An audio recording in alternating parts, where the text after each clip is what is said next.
In today's video we are going to discuss about improper integral। तो start करते हैं। अगर हम इंटीग्रल की बात करें तो इंटीग्रल सबसे पहले दो पार्ट्स में डिवाइडेड है। फर्स्ट है that integral can be definite, second one is indefinite integral. और डेफिनेट की आगे बात करें तो ये आगे फर्दर दो कैटेगरीज में डिवाइडेड है। पहला है इम्प्रॉपर, या फिर आप पहला प्रॉपर ले लो, and second one is improper. और जो आज हम डिस्कस करने वाले हैं वो है इम्प्रॉपर इंटीग्रल्स के बारे में। ओके, सो अगर हम डेफिनेट की बात करें तो यहाँ पर इन इंटीग्रल्स में क्या होगा कि जो आपकी लिमिट्स हैं a to b और fx dx, ये हो गया आपका डेफिनेट इंटीग्रल। अगर हम इनडेफिनेट इंटीग्रल्स की बात करें तो इसको हम कई नामों से और जानते हैं। जैसे कि पहला नाम हो गया इसका anti derivative,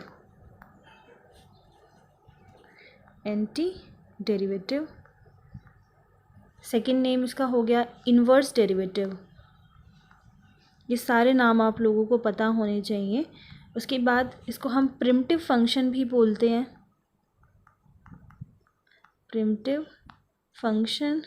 then primitive integral भी बोला जाता है इसको। तो ये कुछ नाम हैं इनडेफिनेट के। तो यहाँ पर बात होती है हमारी एंटी डेरिवेटिव की, ठीक है। उसके बाद this is equals to fx plus C. आगे जो डेफिनेट है वो दो पार्ट्स में डिवाइडेड है। प्रॉपर में आपका बिल्कुल ही आपके जो प्रॉपर इंटीग्रल्स हैं वो आ जाएंगे, इनकी लिमिट्स डेफिनेट होगी। इम्प्रॉपर के केस में आपको इस तरह के इंटीग्रल मिल सकते हैं fx dx और माइनस इन्फिनिटी टू इन्फिनिटी, मतलब या तो दोनों ही लिमिट्स जो हैं इसकी इन्फिनिटी हो जाएंगी, या फिर अगर आपको कोई डेफिनेट भी मिल रहा है इंटरवल तो हो सकता है कि उस पॉइंट पर डिसकॉन्टीन्यूटी यहाँ पर मिल रही हो। जैसे कि अगर मैं ले लूँ 0 to 1 सपोज करो, तो कुछ इस टाइप का फंक्शन हमारे पास है, तो यहाँ पर 0 पे इस फंक्शन को प्रॉब्लम है, जो डिसकॉन्टीन्यूटी हमें मिल जाएगी, ठीक है।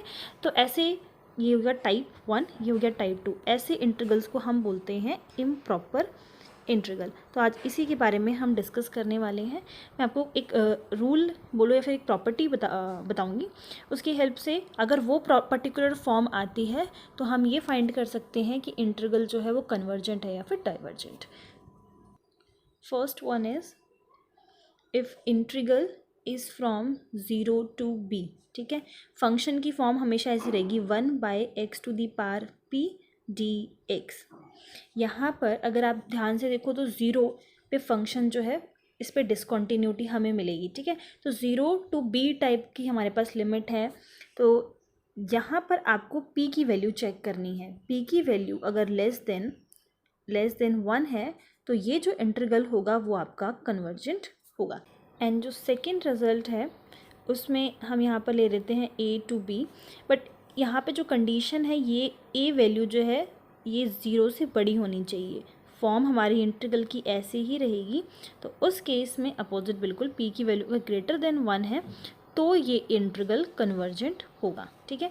आप यहाँ पर b ले सकते हो और इस तरीके से भी हो सकता है। यहाँ पे आपने इन्फिनिटी ले लिया, ये a, this a should be greater than 0, 1/x⁻p dx। Again यही सेम रिजल्ट कि p जो है वो ग्रेटर देन 1 होगा, कन्वर्जेंट। मतलब ये दोनों सेम ही रिजल्ट है।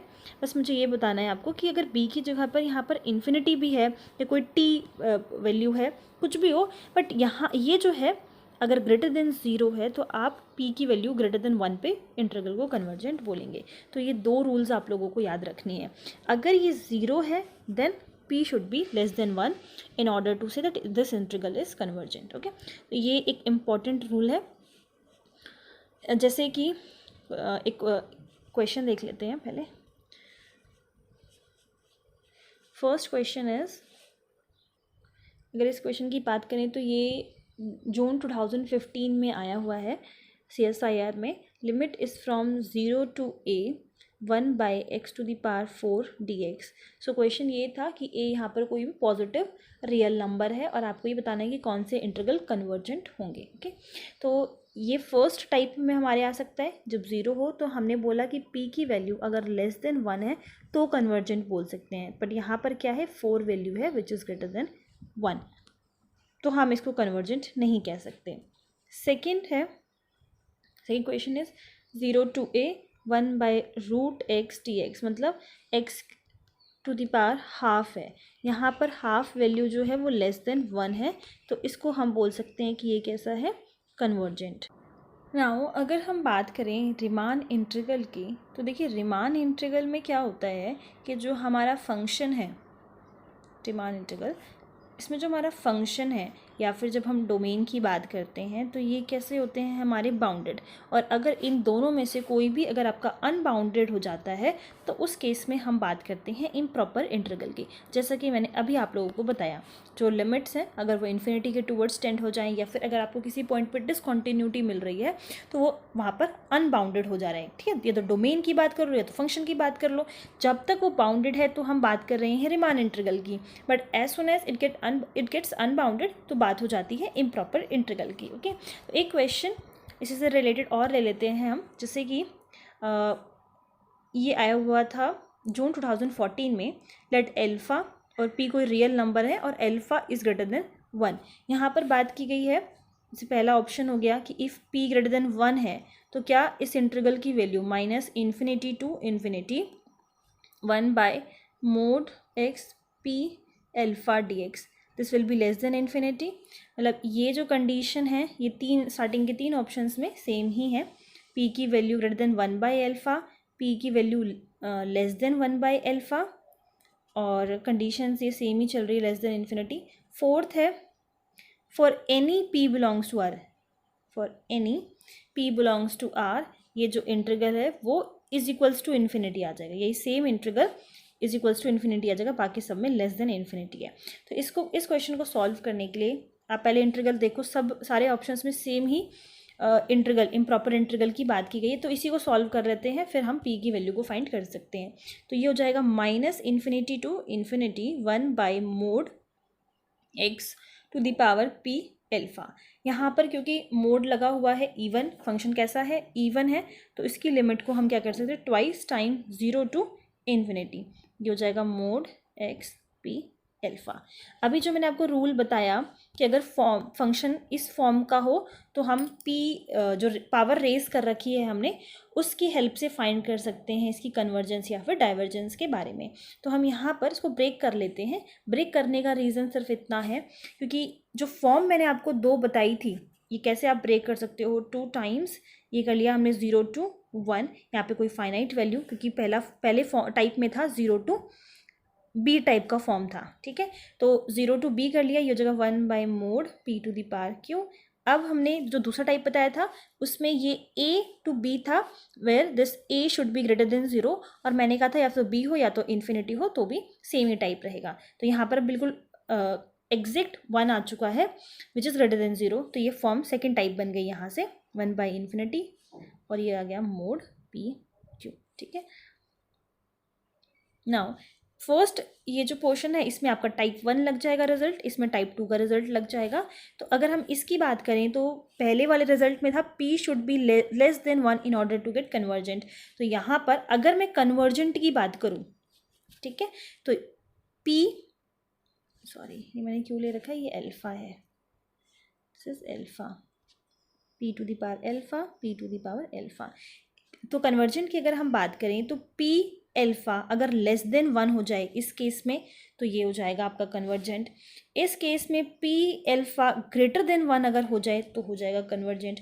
पर p यहाँ पर इसका मतलब तो यही है कि एक इंटीग्रल आपका कन्वर्जेंट की तरफ जाएगा, एक इंटीग्रल आपका डाइवर्जेंट की तरफ, मतलब ओवरऑल ये इंटीग्रल डाइवर्जेंट ही होगा, ठीक है, क्योंकि दोनों कंडीशन जो है बिल्कुल कॉन्ट्राडिक्ट कर रही हैं। एक इंटीग्रल कह रहा है अगर लेस देन 1 हो तो वो ये कन्वर्जेंट होगा, दूसरा इंटीग्रल ग्रेटर देन 1 होने पे कन्वर्जेंस दे रहा है, ठीक है। तो पहले तीन जो ऑप्शन थे, फर्स्ट 3 ऑप्शंस में फर्स्ट ऑप्शन था कि p की वैल्यू ग्रेटर देन 1 होने पर कन्वर्जेंस या फिर डाइवर्जेंस की बात होगी। अल्फा तो हमें ऑलरेडी गिवन है कि ग्रेटर देन 1 है, ये में क्वेश्चन में गिवन है। सेकेंड ऑप्शन में बोला गया है p should be greater than 1/alpha, third is p is less than 1/alpha। यहाँ से जो कंडीशन आ रही है वो ये वाली आ रही है, यहाँ से जो कंडीशन आ रही है वो ये वाली आ रही है, ठीक है। और उसके अकॉर्डिंगली हमसे इंटरवल पूछा गया है कि वो लेस देन इन्फिनिटी होगा। लेस देन इन्फिनिटी मतलब कोई फाइनाइट वैल्यू मतलब कन्वर्जेंट की बात हो रही है।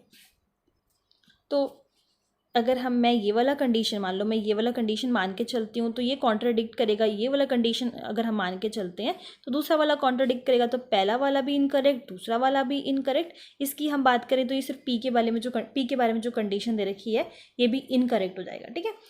कन्वर्जेंस, ये जो दोनों कंडीशंस हमें मिल रही हैं, दोनों क्योंकि कॉन्ट्राडिक्ट कर रही हैं, तो इंटीग्रल तो आपका डाइवर्जेंट होगा ही होगा। तो फोर्थ ऑप्शन जो कह रहा है कि चाहे आप p की वैल्यू कोई भी ले लो, for any p belongs to r this is equals to infinity. Less than infinity जहाँ पर ये बोल रहा है वो कन्वर्जेंट की बात कर रहा है, पर जब वो इज इक्वल्स टू इन्फिनिटी बोल रहा है दैट मीन्स ये डाइवर्जेंट, मतलब जो इंटीग्रल है वो डाइवर्जेंट होगा। तो अभी आपने देखा कि पहला जो है, पहले या दूसरे में से कोई एक ही कन्वर्ज कर सकता है, तो दूसरा तो डाइवर्जेंट की तरफ जाएगा ही जाएगा। और हम सम की बात कर रहे हैं तो चाहे हम p की वैल्यू कुछ भी ले लें, इंटीग्रल हमारा डाइवर्जेंट ही होगा। तो ये रूल काफ़ी हेल्प करेगा आपको क्वेश्चंस को सॉल्व करने में। अगर हम बात करें कुछ इस टाइप की फॉर्म है अगर आपके पास 0 to a sin t by t to the power p, तो हमें ये पता है कि ये जो इंटीग्रल हमारे पास, ये जो फॉर्म होती है साइन t बाई टी, और यहाँ पे जो लिमिट होती है t इज़ अप्रोचिंग टूवर्ड्स 0, ठीक है। तो ये क्या हो जाता है, 0/0 की फॉर्म बन जाती है। उसके बाद हम L रूल लगा के जब सॉल्व करते हैं तो हमें लिमिट जो है 1 मिल जाती है, ठीक है। तो उसी तरीके से इसको भी आप क्या कर सकते हो, साइन t और t टू दी पावर में p-1 एंड +1 करके इसको ब्रेक कर सकते हो, बिकॉज हमें यहाँ पे सिंगल t चाहिए। Further sine t and this will be t to the power p-1, और इसको आगे हम और ब्रेक करके लिख सकते हैं। मतलब ये जो फॉर्म है ये आपको हेल्प करेगी फाइनाइट वैल्यू देने में, ठीक है।